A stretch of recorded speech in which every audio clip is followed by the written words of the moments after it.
August 4th, 2026. It is a very calm day in the city of Allendale. Suddenly, an atomic bomb hits the city and causes mass destruction. All of the houses are destroyed, but yet one house remains. This house operates on its own and follows the same routine. 7-9, breakfast time, 7-9. Even when the people were gone. 9:15, time to clean. On one terrible night, it catches on fire and is destroyed.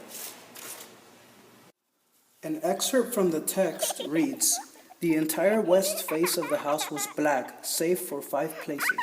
A small boy, hands flung into the air. Higher up, the image of a thrown ball, and opposite him a girl, hands raised to catch a ball which never came down." The charred outlines of the family give the reader a feeling of shock at the thought of how fast a life could be ended. The use of the children and their innocent lives also provokes despair, sadness, and emptiness at not being able to continue living any longer.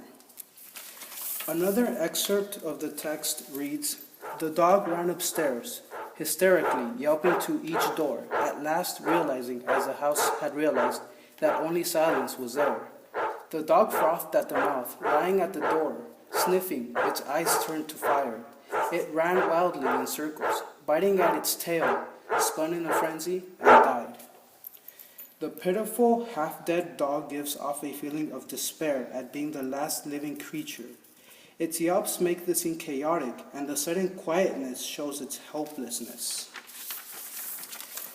A final excerpt of the text reads, "The house shuddered, oak bone on bone, its barred skeleton cringing from the heat, its wire, its nerves revealed, as if a surgeon had torn the skin off to let the red veins and capillaries quiver in the scalded air."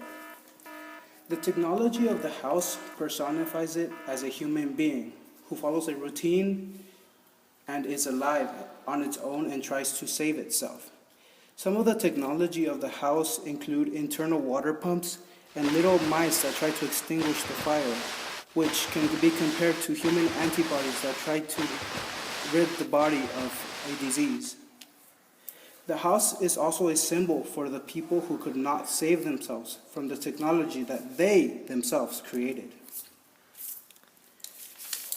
The theme is developed by Ray Bradbury as a response to the substantial employment of technology during World War II, which left a massive amount of carnage. Things such as the tank, guns, airplanes, and even bombs. The theme is also developed from the paranoia present during the Cold War era when the book was published. There was much nuclear tension between the US and the Soviet Union at that time.